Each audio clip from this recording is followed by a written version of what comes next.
Isn't it amazing to be able to wake up in the morning and have the sunshine glaring on your face? Throughout the journey of life, we are all given a certain burden to bear, a cross to carry, things that weigh us down. Will you see these as challenges or opportunities? When you do not understand, will you seek to learn? When others try to steal your dreams, do you let them? And what if things don't always go as you planned?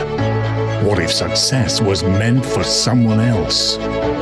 There are two significant events in your life. One, when you are brought to life. Two, when you discover why. Tap into your true self and allow your highest potential to become your reality. Unleash your inner power and make things happen in your life. You dream it because you desire it. Thus, you deserve it. You are a human being having a spiritual experience. Live with more being. Be happy. Be sad. Be in love. Be angry. Be grateful. Allow yourself to experience everything fully. No one can live your life for you. Only you can do you.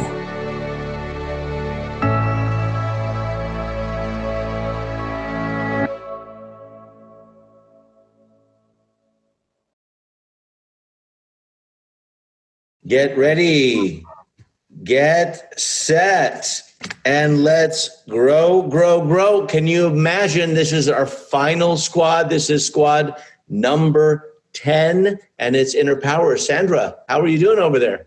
Welcome home. This is our final squad. Can you believe we spent the entire lockdown together? It still seems like it was yesterday in what was it, March, April, whenever we started, and we've been together all over the world thanks to Success Resources Virtual, learning, growing, contributing without any expense or inconvenience of any travel. So on behalf of Success Resources Virtual, I'm Sandra Bravo in Gold Coast. Welcome to our final Inner Power Squad. And remember, we don't want you to self-promote. So the rules of the game are very simple. Don't self-promote inside the chat. But when we ask you a question or when we ask you to respond, type in the response in the chat and focus, focus, focus. Stay off of YouTube, stay off of Facebook, stay off of Twitter, stay off of any other social media, whatever it may be. And the goal is to take notes, Sandra. Yeah, get your notebooks and your pen. I'm super excited because today we have the female inner power, and there's going to be lots of magical golden nuggets. So trust me, you want to keep that hand moving, keep busy, engaging, learning, get the family together. If you have kids, they want to learn from these amazing power women today. Yeah, and type in where you're located and your name. Do that right now. And how many people are there right now? So type in your name, where you're hanging out from, and how many people are around you. If it's just you, just put 1. If there's someone else, put 2. If there's 2 others, put 3, and so on. Let us see it, because we want to know how many people are watching, because we know that what it says in the number of people watching is not accurate, because families that learn together succeed together. We've been saying that now for 3 months during lockdown. And it doesn't matter if you're not on lockdown, wherever you are in the world right now, what's important is you are learning. And when you learn, you earn. If you're not learning, you're not growing. If you're not growing, you're dying. So therefore, if you're not learning, you are dying. And that's what we've been saying all along. This all started with a simple survey. And this is the 10th one. It's Inner Power. And we're not going to tell you who's about to come on and tease you with it. We're just going to tell you it's going to be Kim Kiyosaki and Veronica Chew, and they're both co-founders of their respective companies. I think you're going to love it. Sandra? Yeah, both of them big companies doing amazing things around the world and have been doing it for many, many, many years. I actually would love to know what's your definition of inner power. Why don't you go ahead and put it in the chat so that we can read it? Because I know it can mean different things for many of us. What's your definition of inner power, Alex? My definition of inner power is integrity, to be integrated. I do what I say and I say what I do. And so that's inner power for me. Anytime I haven't done that, I lose my sense of inner power. I lose my self-worth. I lose my self-confidence. I even lose self-esteem. So inner power to me means to have the power within to do what I say I'm going to do and to do it in a way that is in alignment with what I believe in. So that's called being integrated. Integrity is the word. How about you? I love it. We have some amazing definitions coming up here. Strength, resilience, congruity, being able to be grounded, anchor, and yes, all of that together, integrated, like Alex said, because it's all of the inner game, which, you know, we already know it's 80% of the equation, and you can't be successful in your outer game if you haven't got that inner game, that inner power, which is all of that, the resilience, the wisdom, the spirituality, the being grounded, the you know, the strength, all of it together to keep you going when things get difficult. And I know all of us have been through tough times over the last few months with everything changing around the world and facing new obstacles and challenges that we didn't anticipate, that we didn't think. And so thanks to Success Resources Virtual, we're here together to get through it, bringing you the world's best in the comfort of your living room. And best part of all is you pay nothing. Are you excited to have these ladies today, Alex? I am. And let's begin with their introductions. Why not? We don't have to delay anymore. Fantastic. So we first have Veronica Chew, whom you know because she is the co-founder of Success Resources. Veronica co-founded the largest event company, Success Resources, with her husband, Richard Chew, in 1992. Was that nearly 30 years ago? And tirelessly, I know in the beginning they used to use whiteout to send faxes out to people to invite them. They couldn't afford to buy new paper, but now they're the largest event marketing company in the world, and they inspire people around the world in their mission to change lives globally. Absolutely. Veronica has a natural instinct for sales and entrepreneurship, and she is an innovative leader and inspirational speaker who has shared the stage with many renowned celebrities all over the world. And I know Veronica, I've known her for over 16 years, and she lives her life to serve and inspire people, not just her children, but other people through expanding their education, expanding their comfort zones, and opening up their minds, not just changing their minds, but opening up their minds and hearts to do the possibility thinking and fulfilling the life they've always known they could fulfill. And that brings us to our second guest, who is Kim Kiyosaki. Sandra. That's right. So the amazing Veronica Chew is going to be joined by the wonderful Kim Kiyosaki, who is the co-founder and CEO of the Rich Dad Company. And I'm sure you've read the books. And Rich Dad Company was started in 1996, just 3 years after Veronica and Richard started Success Resources. And their mission was to elevate the financial well-being of humanity. And not only doing that, but to bring financial literacy, which none of our children learn in school, to our children and to adults worldwide, so that we can embrace even more of the finance and what's possible for our lives to be financially free forever after. And if you haven't met her today, get ready to fall in love with her and her energy. Kim Kiyosaki has been an entrepreneur for 35 years and a successful one for that matter. And she has been a real estate investor herself for 31 years. Yeah, and her passion is for educating women and men about money and investing and also entrepreneurship.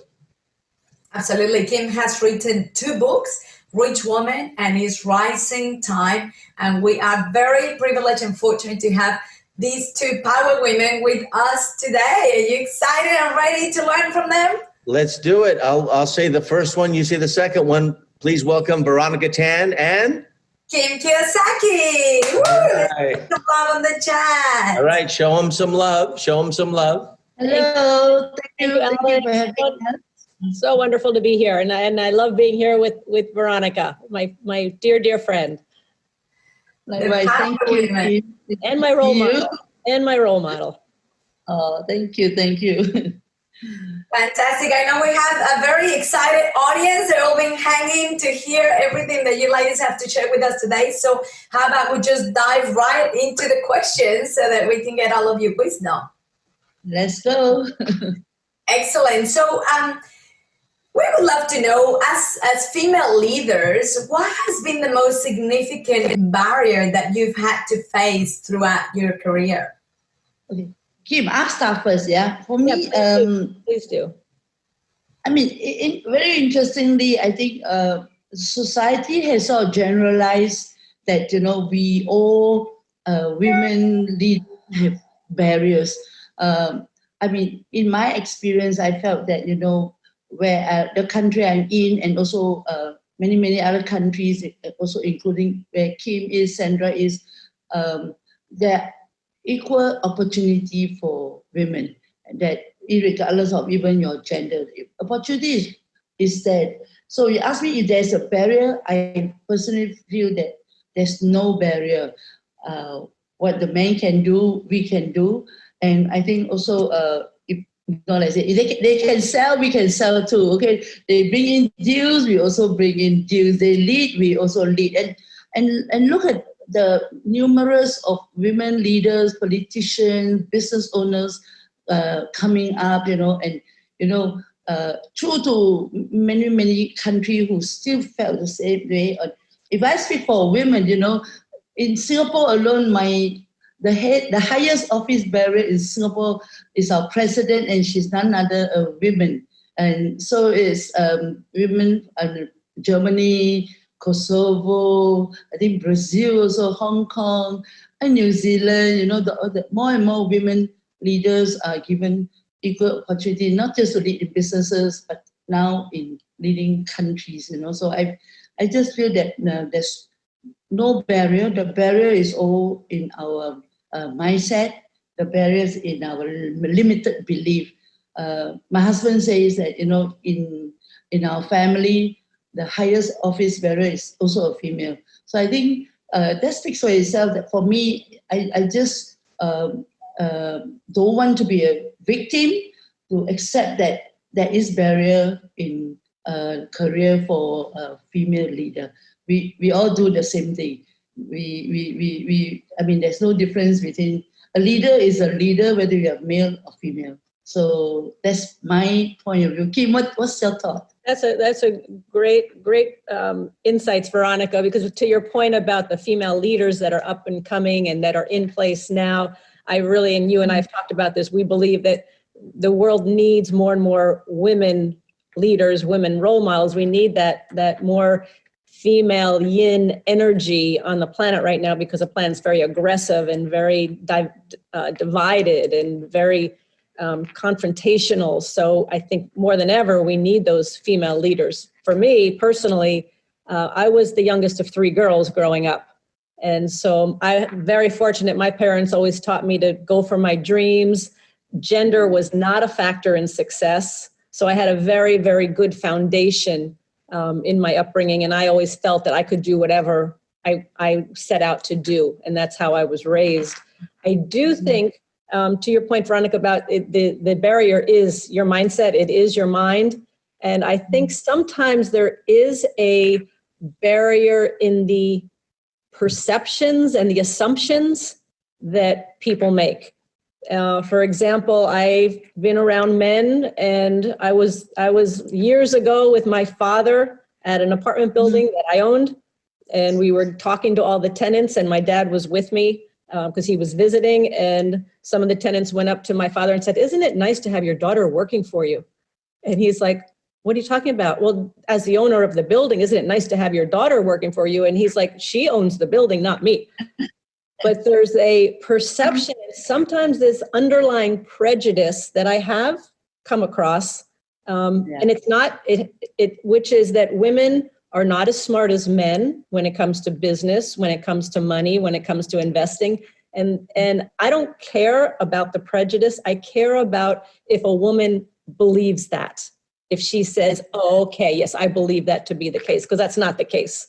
Again, gender has nothing to do with success, with how far you can go.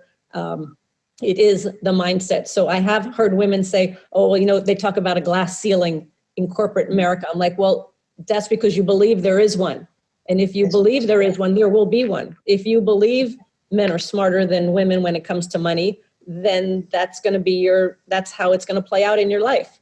So I agree. There's no barriers except this and what you believe. So you got to be very, very careful about who you listen to, who you take advice to, and be careful of what you put into your own mind. Now, Kim, I do agree with you because I have a prejudice towards women. I only hire female salespeople, and I do have a bias because they are better than guys are. The men want to be like me, and then they end up stealing from me. That's been my history. But with the ladies, they are very community driven and they sell with heart. And so as a man, I feel like I have the right to, make that declaration. And I believe in meritocracy, not just because, someone's a woman becomes a leader, but because they've earned the right. So if you could go back, let's say from the day you started, and if you were to look at what you would have done differently as a leader, not just as a woman, but as a leader, what would that have been to have accelerated your success to where you are today? That is a great question. I think, the one thing, and it's coming up very strongly today, is I would question more. I would question everything. The things that got me into trouble is when I accepted what somebody told me and I didn't question it. I didn't look into it.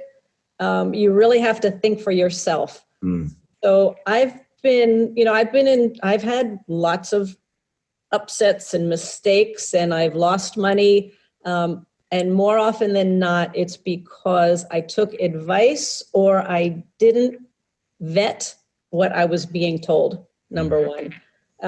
The second thing, which is really important, and this is where else I found myself getting in trouble, is and this is the hardest thing, and especially for women, but it's for men and women, is to be true to who you are and be true to your values and don't compromise. Because when I've compromised my values, I've done something for the money versus what really was important to me. And I thought, I can make a lot of money doing this, so I'm going to do that. But it actually compromised some of my own personal values. That always led to disaster.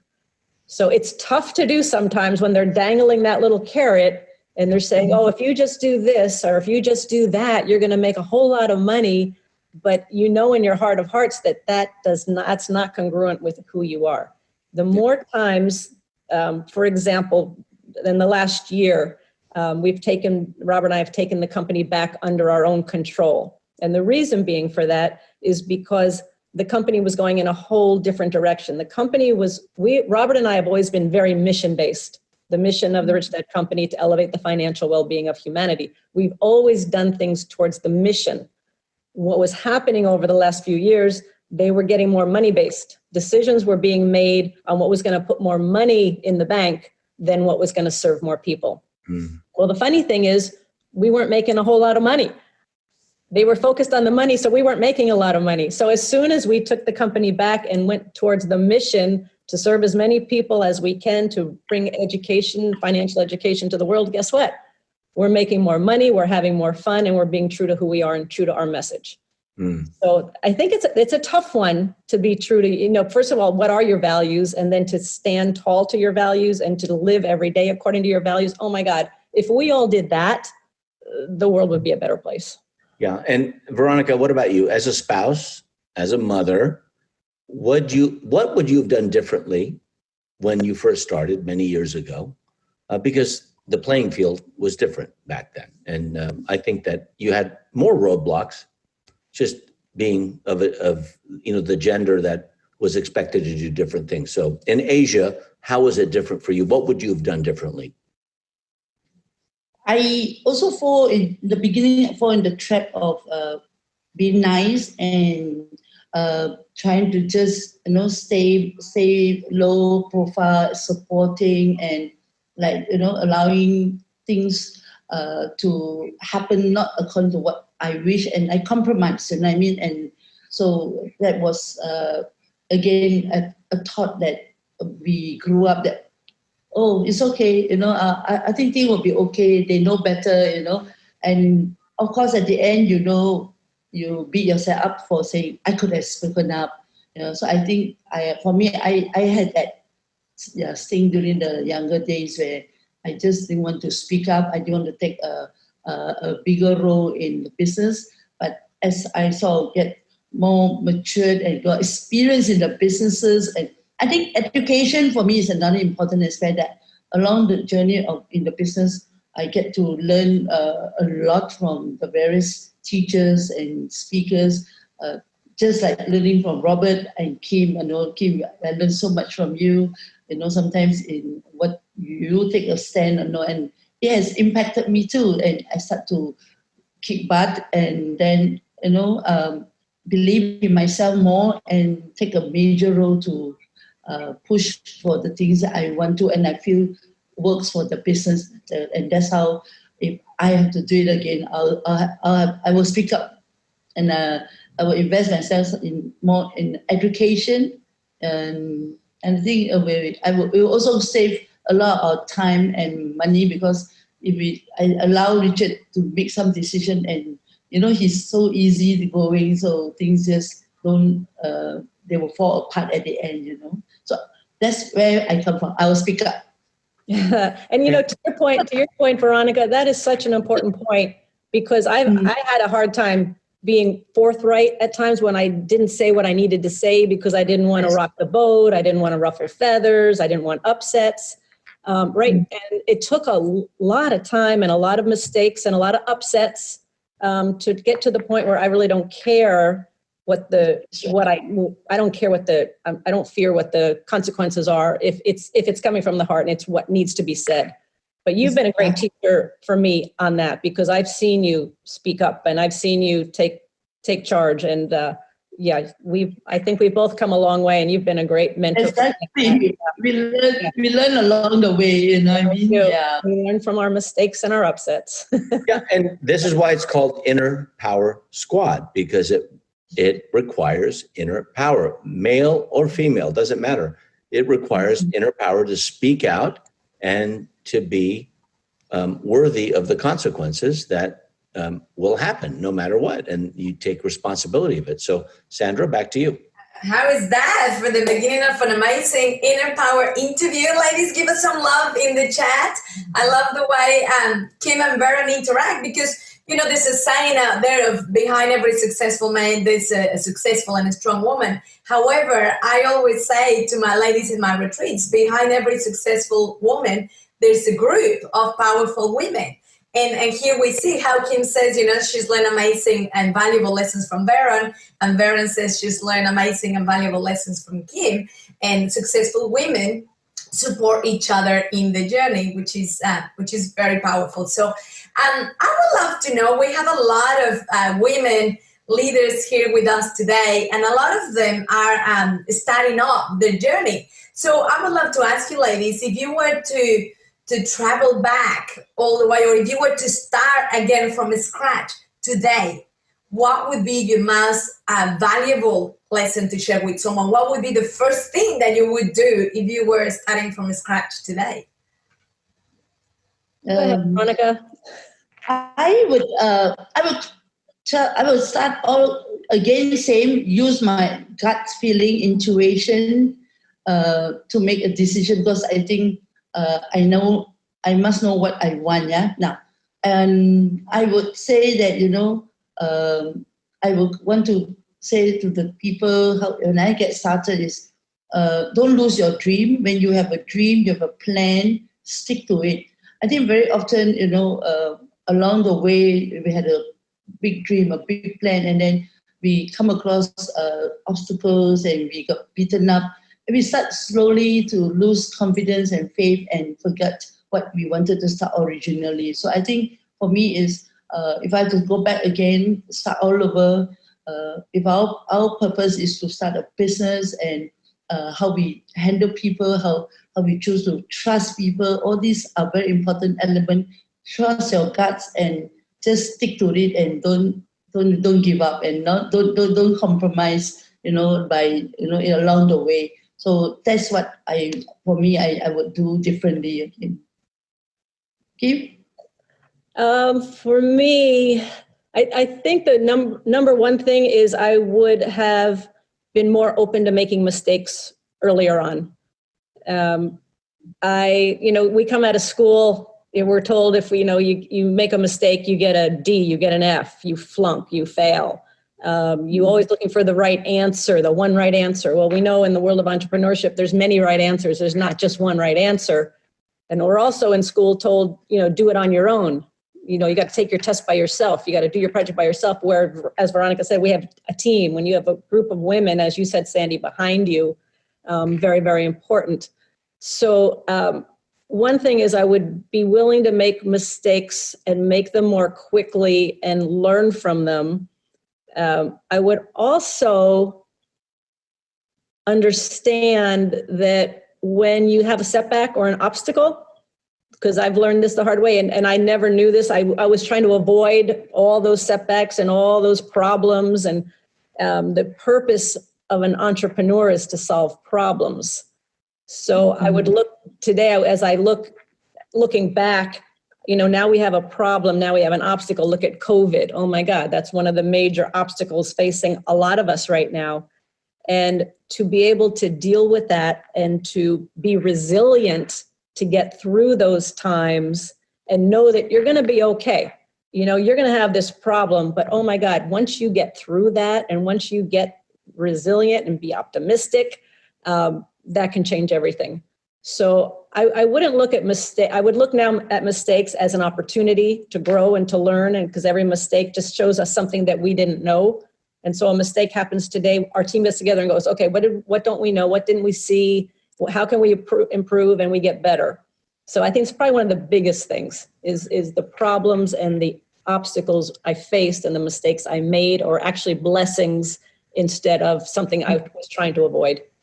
Yeah, and one thing that Kim mentioned, for all of you watching right now, if you are enjoying this, say yes in the chat. I'll wait for you and just type it in the chat so we see it. I want it to go down, boom, boom, boom, boom, boom. Yes, in uppercase. And if you want exclamation point, that's good, right? Because the period under the exclamation, that marks the commitment that you have to your inner power. One thing that Kim mentioned, there's a big difference between education and entrepreneurship. And before we go to the next question, here's the big problem, because it's competing intentions, people rowing in a different direction. My son is a national class rower in college, but if you just graze the water in the wrong way, you end up losing the race. Imagine if you're rowing in the wrong direction enthusiastically. So the boat's not going to work.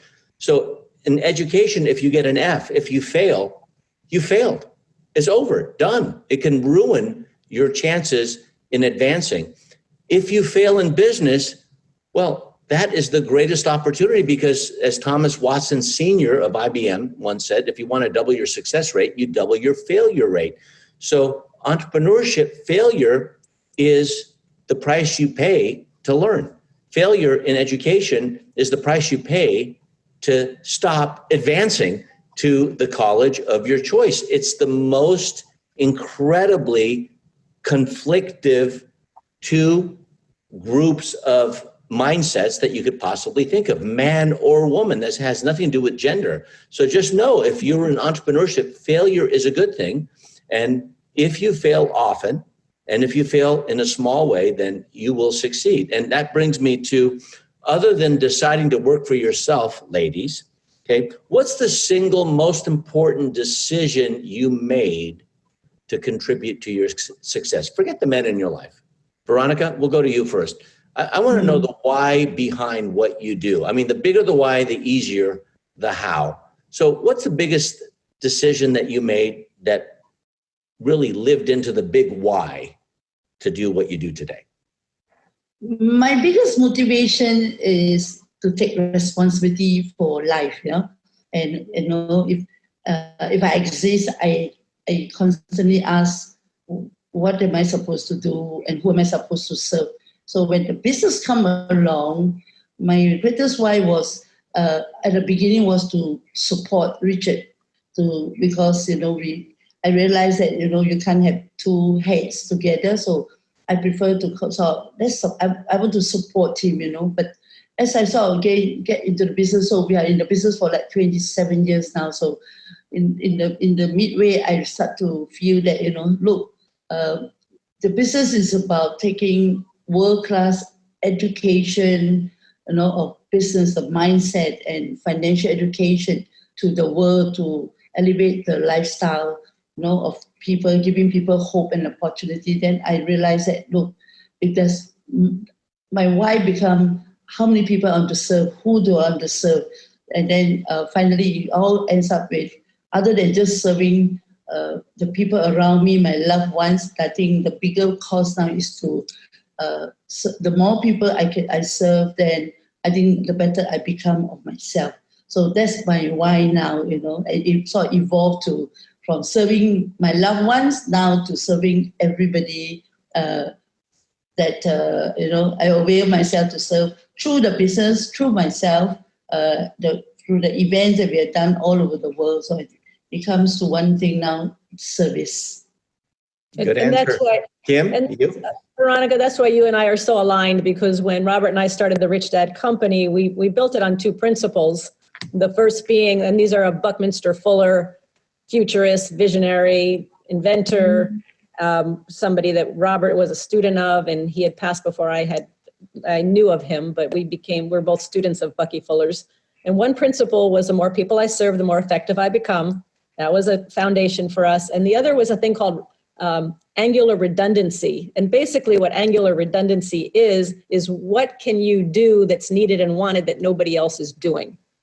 And that's where we said, the problem we saw, there was no financial education in the school system globally. So we took upon ourselves the task to bring financial education to the world. And back to your question, Alex, for me, the most important decision, I didn't even realize I had made it at the time, but since I was very young, I did not want to depend upon anybody financially. So when I was in high school, I was the only daughter that had a job in high school because I wanted my own money.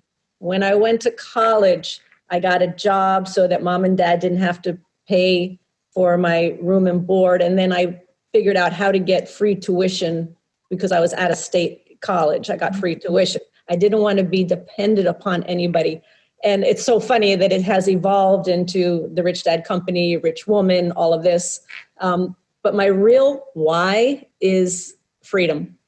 I wanted freedom. I wanted the freedom to do what I wanted to do, to study what I wanted to study, to live the life, to go along the path, the freedom to choose the path I wanted. And money, I think the thing about money and not wanting to depend upon somebody financially is money can be very controlling and it can be enslaving in some cases. And I remember this one time I was sitting, we were at lunch with Robert and my good friend Susie from Sydney. And we were talking, my book was in the works, Rich Woman was in the works. We're coming up with a subtitle and Robert's like, and Susie and I, just like Veronica, we're very aligned in our philosophies. And Robert said, well, why is this important to you? Why is financial independence so important to you? And we started talking and we're back and forth and we're like, da. And finally, the two of us at the same time said, because we hate being told what to do.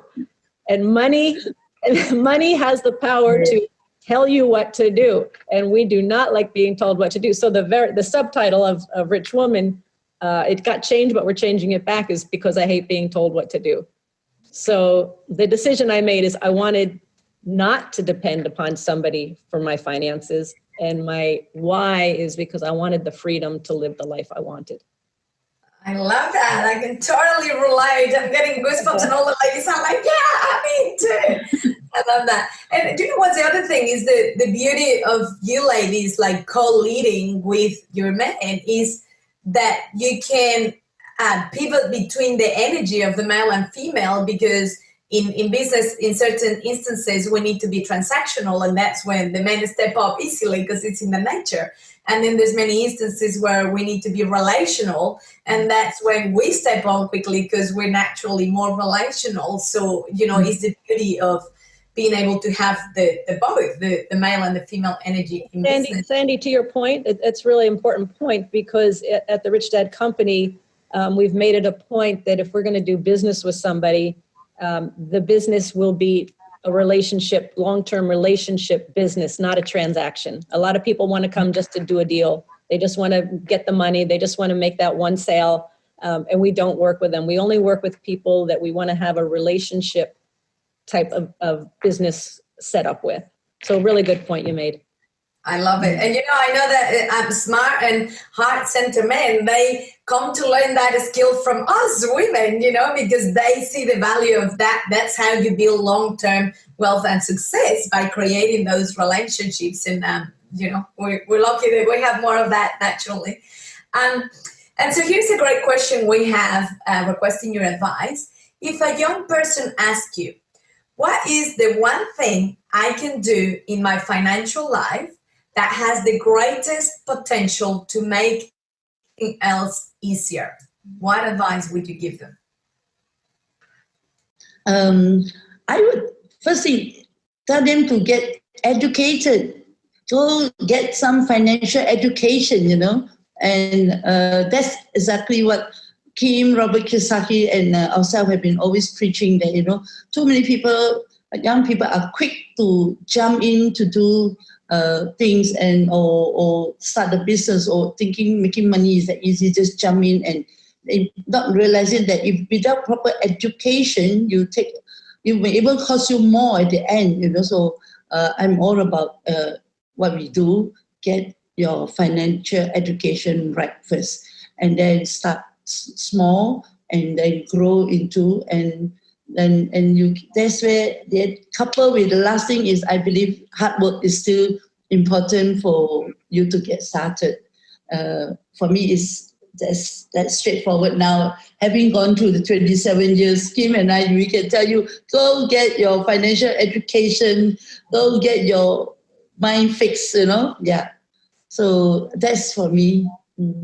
No, I agree, and I don't know how you do it without hard work. I mean, I don't know. I mean, if somebody comes successful overnight, the problem is they don't know how they got there. But if you keep building it, when you get there, the steps that you took. So I agree with you on that, Veronica. And one thing I would say, because I'm going through this right now with some young women that I know, I would say from the very beginning, treat your finances like a business. Learn the language of money, income, expense, asset, liability, cash flow. Understand an income statement that has your income and your expenses. Your balance sheet has your assets and your liabilities. Because people, if you just had that, if you're starting out and you have your own income statement and balance sheet that you just do yourself, you're going to learn a lot. You're going to see how that cash flows.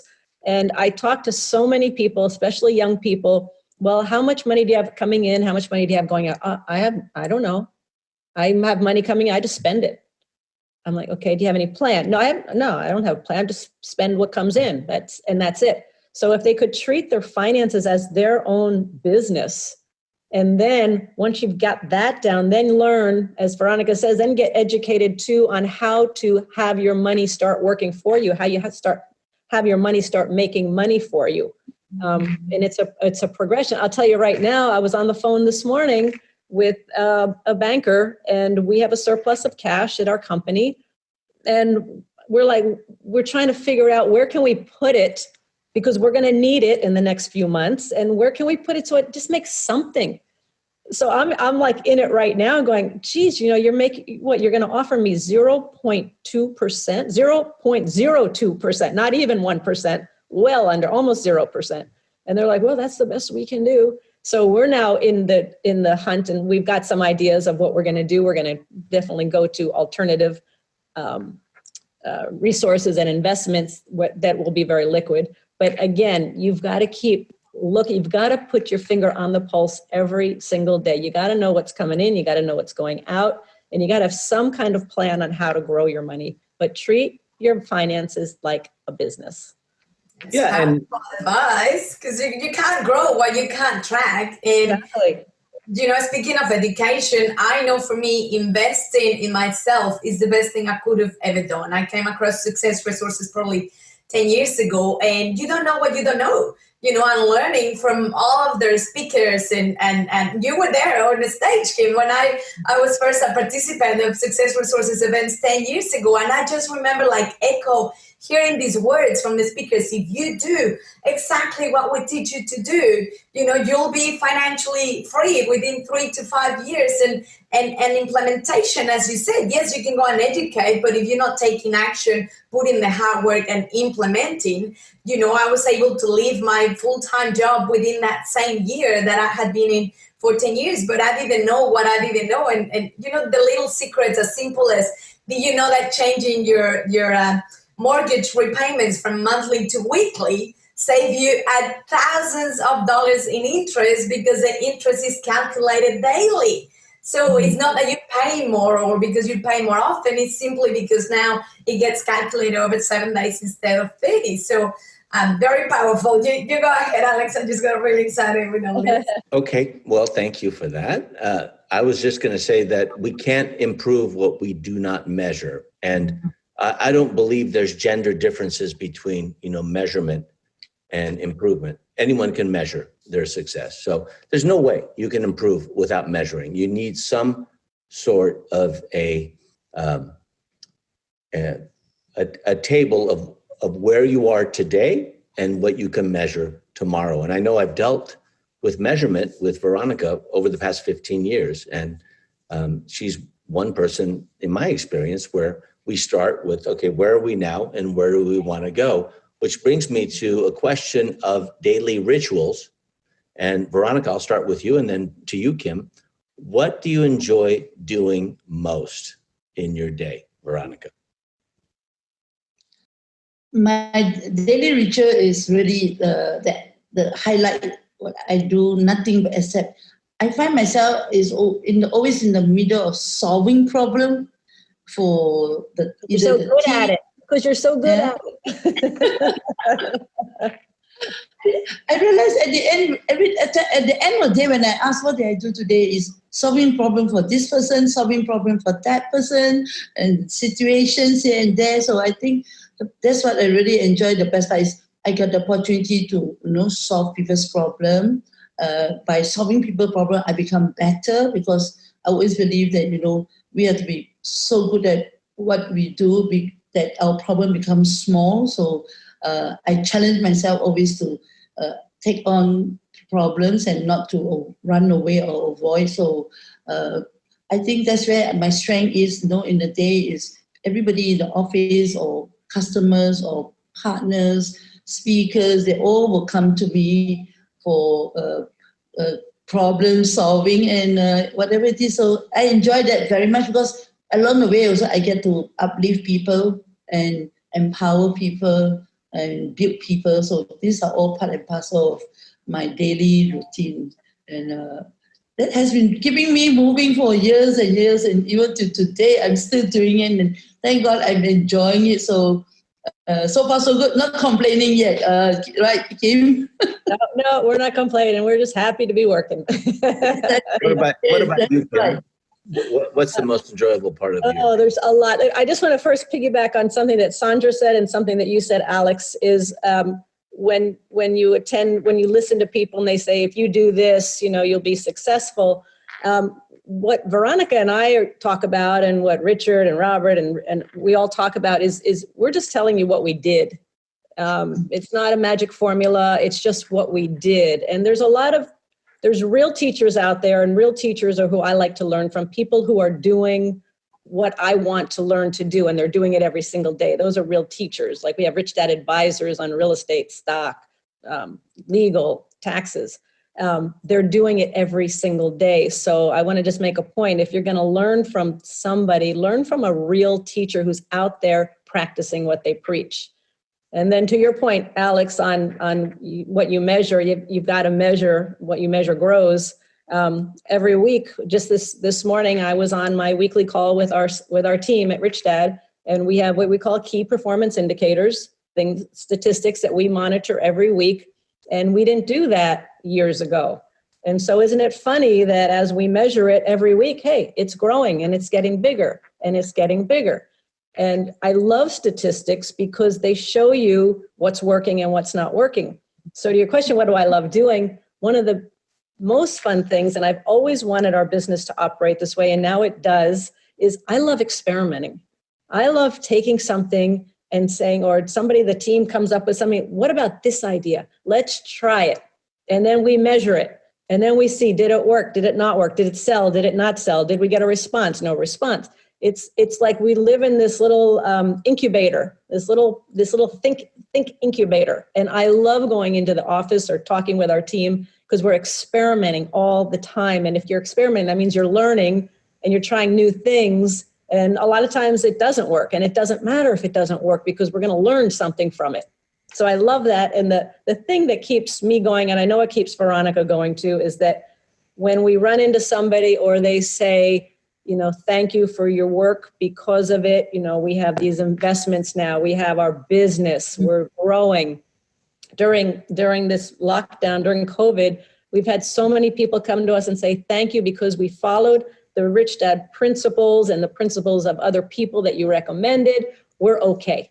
We're going to be just fine. And to me, that's like, oh my God, the family is okay. Yeah. And that just keeps us going. It just keeps us going.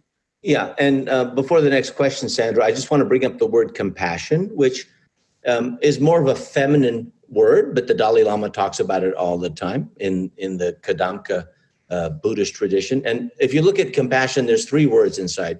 There's compass, which is direction and leadership.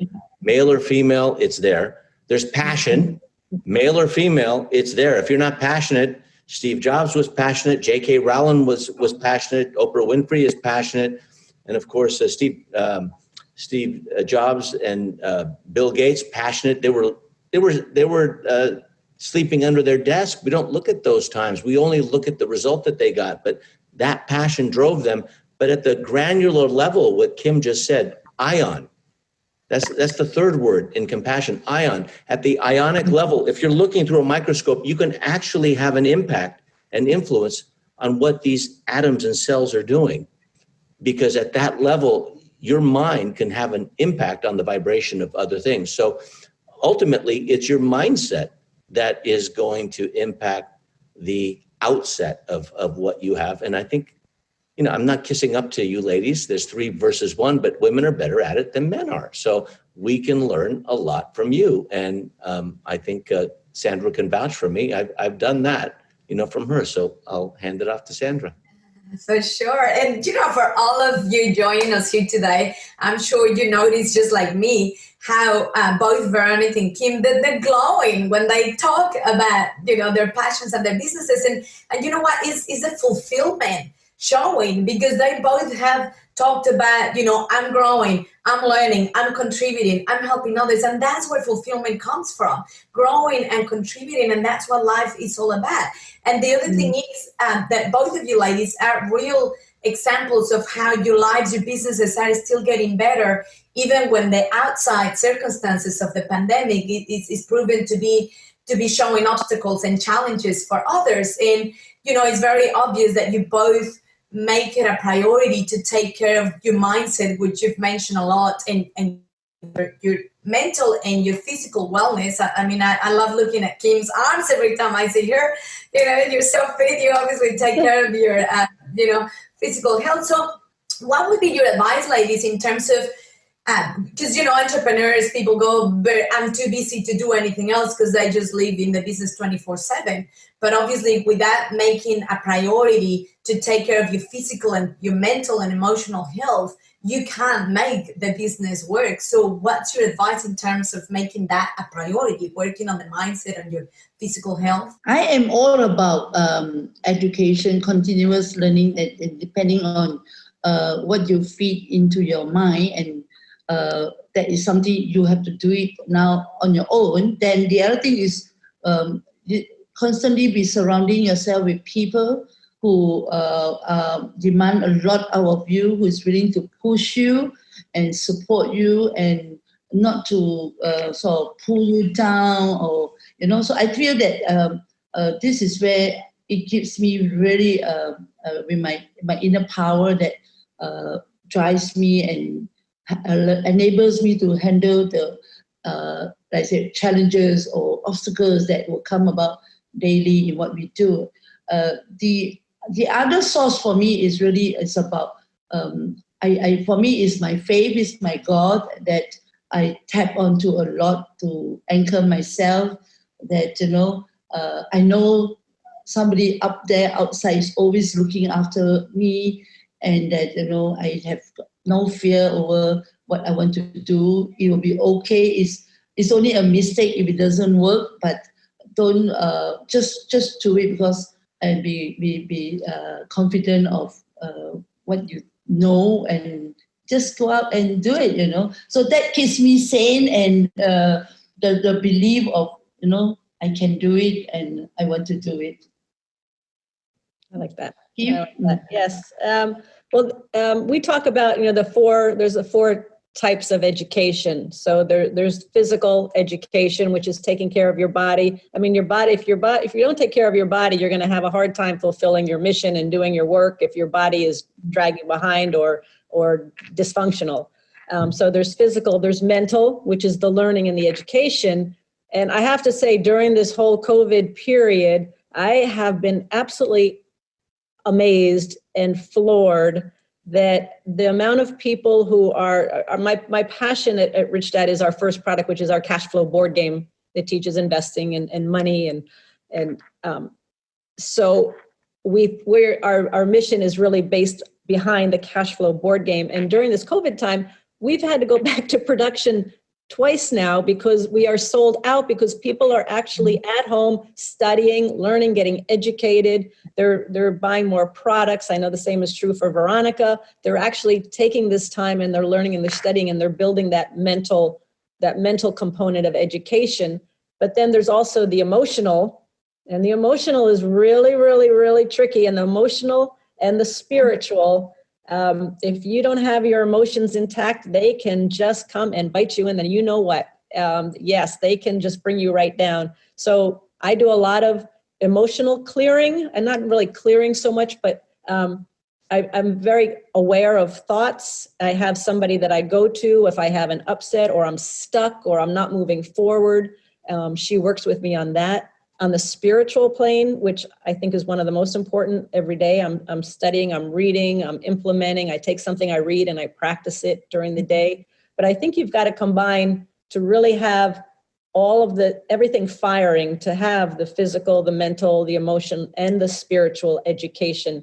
And it's always ongoing, and unfortunately, it never ends. You know, I think one day I'll get to the gym and go, yeah, I did it. I made it. I don't have to work out anymore. You know, but it never works that way. And with education, both Veronica and I we are lifelong learners. We will be learning forever, as will Robert, as will Richard, as will our teams. But it's crucial that you get all four operating for you, and you pay attention and you do it every day. Okay, well, I got a challenging question for both of you ladies. This is the final question.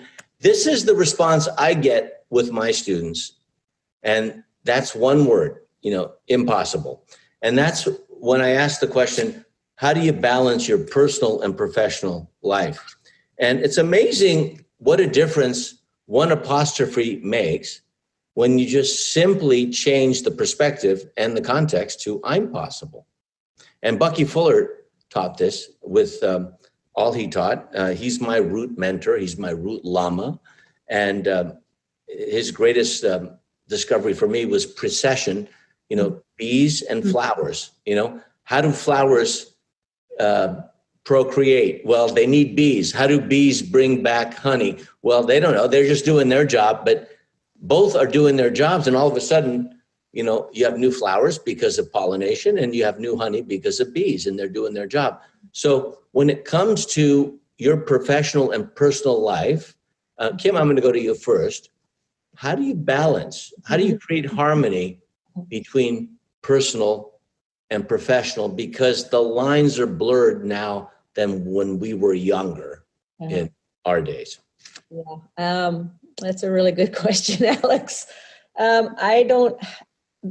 It's very blurred, and it's all the same for us. It's all the same. It's really, I don't turn off the business at 5 o'clock when I come in, and I don't even go home at 5 o'clock, but like now with everybody working from home, I'm getting emails at 10:30 in the evening. I'm getting emails at 5 a.m. It's almost, we have to take the time now when we're all at home to say, oh, wait, we do need some time for ourselves here. But I think people, okay, how do I want to say this? I think it's like people who can't wait to retire. People who can't wait to retire is because they don't love what they do. They want to retire because they're just not loving what they do. If you love what you do, if you're really on purpose, if you're on task, if you have a mission you're following, if you have a goal greater than you and your team, and I don't know that there's a lot of balance because I just do what I do. I always make sure that I fit in, the exercise, and I fit in the spiritual study, but even that gets blurred because I bring the spiritual study into the business as well, because the personal development and business go hand in hand. I don't think you can separate personal development, personal growth from your business, because you're going to be personally growing through your business. So to me, it all blends together. That's the best way I can explain it. I don't have any definitive lines. I don't say at this time, I'm going to stop doing this every day at this time. I'm actually almost to the opposite, Alex, is I'm learning to allow things to unfold in front of me. Yeah. And say, okay, there it is. Do I need to deal with this, or can this just be? I do my best not to react, not to make it right or wrong. Like, okay, here it is. Somebody does something in the business and I'm like, oh, okay, didn't expect that. Is that something I need to deal with? Is there a flow I need to follow? So I'm doing my best to be less rigid, not be so attached to an outcome. Because if I'm not attached to the outcome, oftentimes the outcome that appears and that happens is much greater and more powerful than I could have ever anticipated.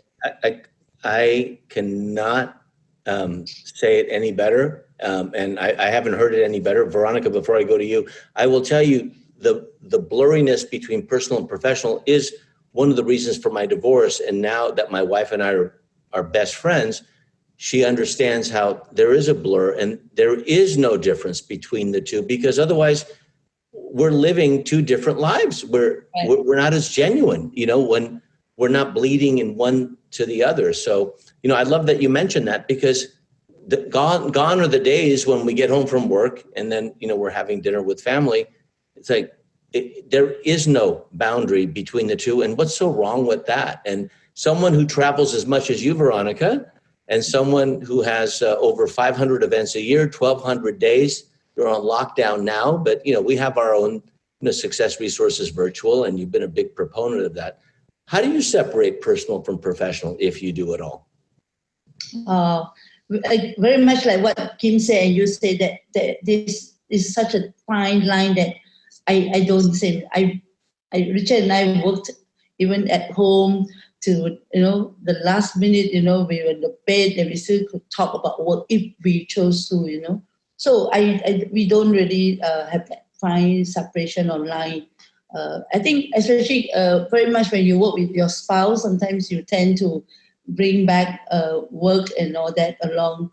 But what I feel that how do I keep myself balanced is the word being present, that if I have to be at work and I'll be present there for work and I'll put aside anything that is, like say, personal, and I become very compartmentalized at the end that, so because I want to be present for whether it's work, whether it's for the team, while I'm in the office or when I'm in a meeting, as opposed to when I have to be with Richard for personal time, then it's all about him and not anything else. So I find that, whatever we do, whoever you are in contact with, you just have to be present to give that your time to those person, the people you want to be with, and that's all balance me. That, but when I'm busy, then they will know that no, it's not your time yet, and and I won't entertain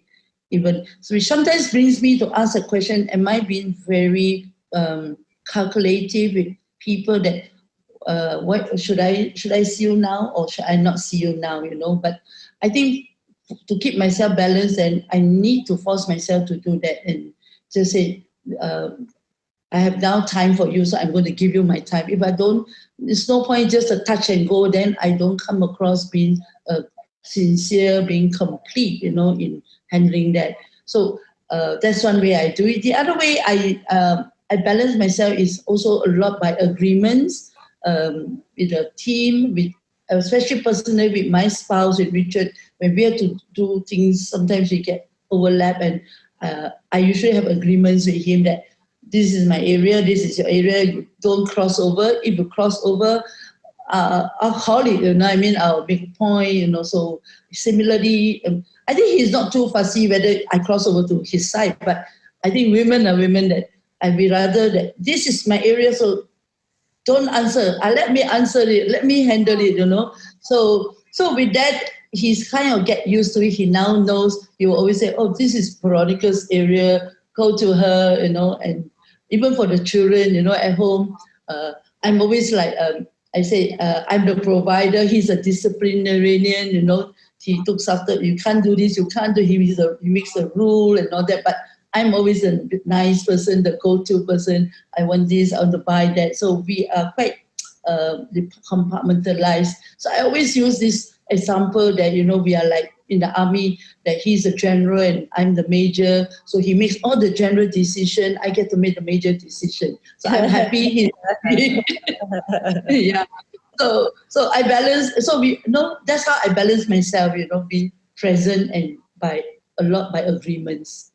But Veronica, you made a really, really good point, because you said when you're doing business, you're very focused, right? Yeah. So you're very focused. So you're all in. You're present. It's like when I'm doing business, I'm focused. When I go to the gym, I'm focused on my workout. When I'd have my spiritual reading and rituals in the morning, I'm very focused at that time. So that's a very, really, really important point that you make. That it's blurry. It overlaps, but when you're on it, you are on it. And that's where all your attention is, and you're present when you're doing what you're doing. Love it. And I hope you're going crazy taking notes, because there were just so many golden gems in what Veronica and Kim just shared. I mean, it comes back to fulfillment again, like Kim said, when you love what you do so much, it just becomes part of your daily life. So it all just blends together because it's bringing all of that fulfillment. Then we talked about, being rigid or learning to be more flexible and go with the flow. Tony Robbins says, trade your expectations for appreciation. And I love that, because the more expectations we have, and I know from my personal experience, the more disappointments, the more stress, the more, moments of that. So it's like, just let go of the expectations and trade it for appreciation, and learn that whatever happens, if it doesn't go as planned, life is happening for you and not to you, to learn, to keep growing. And then let me ask you, for all of those of you watching here, why do you shower every day? Oh, did you get smelly and dirty in the next 24 hours, so you have to shower again? It's the same like Kim said. You got to be working on your mindset, your spirituality, your body every day, because, the effects just will wear off. So you have to keep topping it up. And as Veronica said, to keep learning upskilling, learning from people that are more successful to you. I know from my own experience many years ago, I used to surround myself with friends that I was the one doing the best, which was very good for my ego. It was terrible for my growth because, it's like, oh yeah, it feels good, but I'm not growing anywhere. So once I became aware, I made it like my rule. I'm always surrounding myself with people that are doing way better than me. Which, yes, it doesn't feel good for the ego. I know not right now because we can't travel, but it's my commitment to attend masterminds in America at least 3 times a year because, they're inevitably ahead of the game. So I go learn, come back, implement in Australia, and, my business grows. And yes, when I get in those rooms, I feel like I'm a nobody here, not good for my ego, but great for my growth because it just puts me out of my comfort zone to keep upskilling and learning and growing. So, Alex, what would you like to add to all of that magic that Veronica and Kim just shared with us? We'll just go final word with both ladies because I think one word will set the stage. And I want all of you to think of one word of what you've learned and type it in the chat. One word. It could be anything. One thing that comes to mind for me is something that Kim said, and she didn't say it this way, but this is the way I'm going to express it, is the results are none of our business.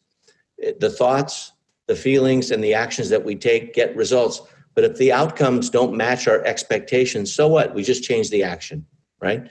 And so the goal is that, okay, the results are none of our business. Just change the action, and then you'll get the results you want. Many entrepreneurs have succeeded as a result. It's not like Kim and Robert and Veronica and Richard haven't gone through hell and back. They've been through the Shawshank Redemption tunnel and have crawled through the sewage and then have come out on the other end. And it's just as hard for them as it is for you. You have no idea. You just look at the result and you say, wow, they're successful. No, you don't know what happens behind closed doors. So look at the evolution of what it takes to get the result. And if you don't get the result you want, so what? Change the action and everything will change. Men or women, this is a meritocracy that we're talking about. So type in one word that is the essence of what you learned today. Veronica, I'm going to go to you. One word. What would be a word that you would like to leave us with, which gives Kim extra time to think about it? My word today will be service. Served. Yes. Awesome. Very, very good. And Kim? Okay, I'm going to cheat. I got 3 words.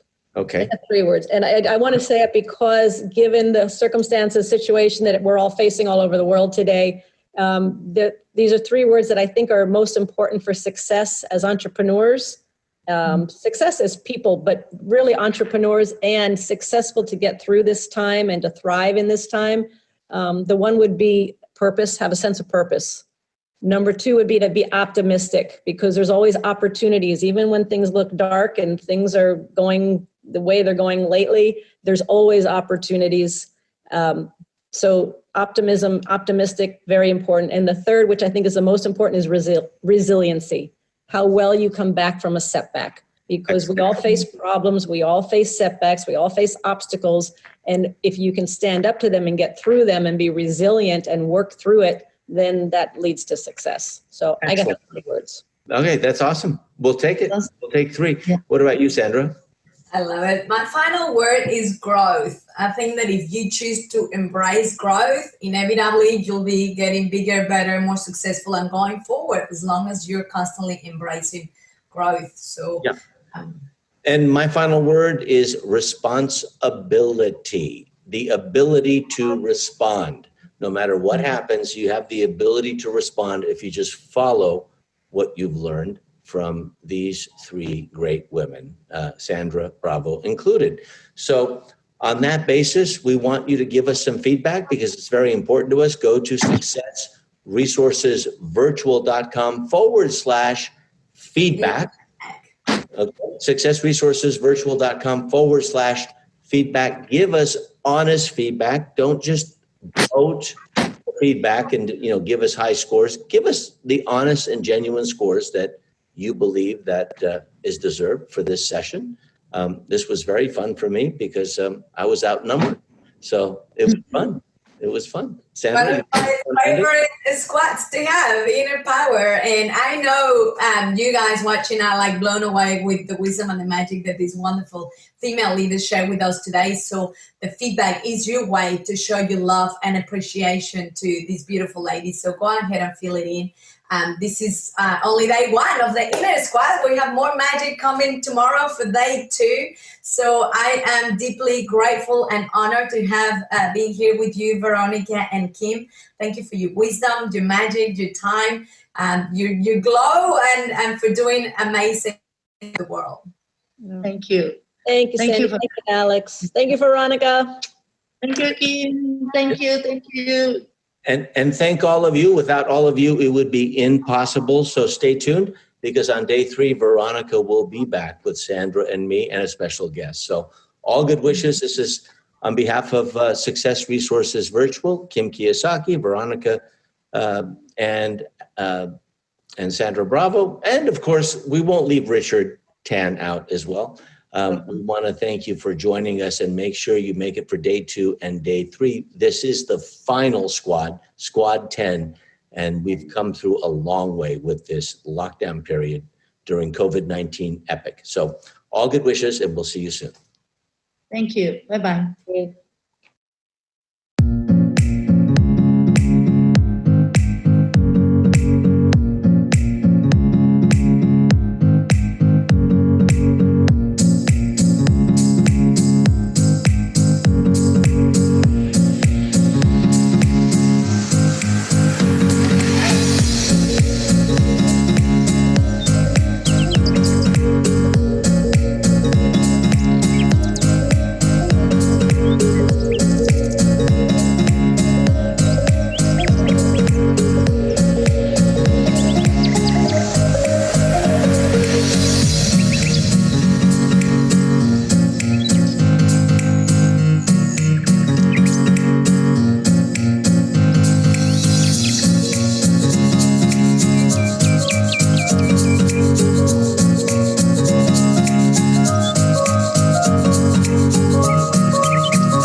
Thank you.